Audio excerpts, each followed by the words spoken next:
Bonjour, abonne-toi et like pour la force. Un simple fruit, un grain minuscule, un morceau de tubercule. Ces choses que l'on mange chaque jour, sans y penser, ont parfois changé le cours de l'histoire. Aujourd'hui, on part à la découverte des aliments qui ont façonné le monde. Chapitre 1.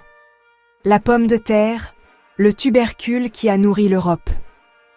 Venue d'Amérique du Sud, la pomme de terre arrive en Europe au XVIe siècle. Au début, les gens se méfient. Cette plante pousse sous terre.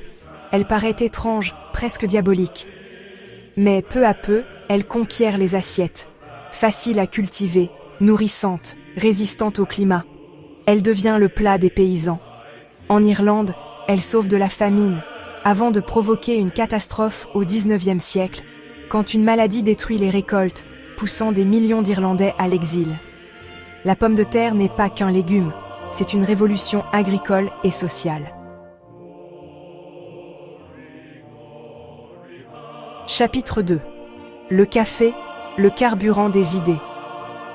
Dans un coin d'Éthiopie, une légende raconte qu'un berger remarque ses chèvres bondir d'énergie après avoir mangé des baies rouges. C'est la naissance du café.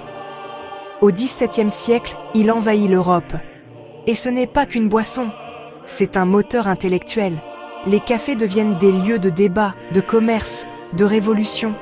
On dit même que c'est dans les cafés que sont nées les Lumières et les révolutions modernes.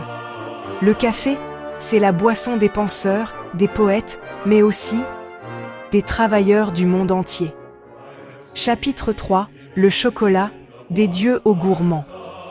Pour les Mayas et les Aztèques, le cacao est une boisson sacrée, amère et épicée, réservée aux nobles et aux guerriers. Quand les conquistadors espagnols l'amènent en Europe, on y ajoute du sucre et le chocolat devient un luxe des rois. Aujourd'hui, il est partout. Tablettes, desserts, confiseries. Mais derrière son goût sucré, il raconte aussi une histoire plus sombre, celle de l'esclavage et des plantations coloniales. Le chocolat est un aliment qui incarne à la fois le plaisir et le poids de l'histoire. Chapitre 4. Le maïs, le grain des civilisations. En Amérique centrale, il y a plus de 7000 ans, les peuples domestiquent une plante sauvage pour en faire le maïs. Il devient la base de leur alimentation, au cœur des cultures mayas, aztèques et incas. Aujourd'hui, c'est l'une des céréales les plus cultivées au monde. Mais ce n'est pas seulement un aliment. On en fait de l'huile, du sirop, du carburant. Le maïs, c'est l'énergie de la modernité. Chapitre 5. Les épices. Le goût de la conquête. Poivre, cannelle, muscade, clous de girofle.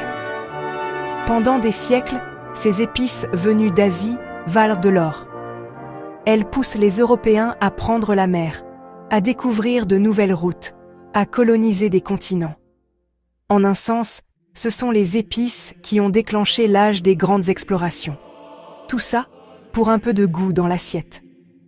La nourriture n'est jamais qu'une affaire de goût. Derrière chaque aliment se cache une révolution, une migration, parfois même une guerre. Alors, la prochaine fois que tu bois un café, que tu croques dans une pomme de terre frite ou que tu goûtes un carré de chocolat, rappelle-toi, tu tiens entre tes mains un morceau d'histoire.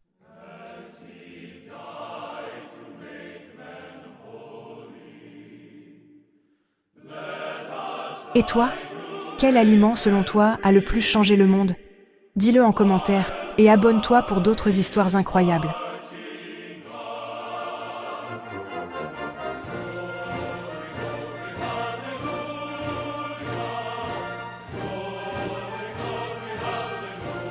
Rappelle-toi, tu tiens entre tes mains un morceau d'histoire.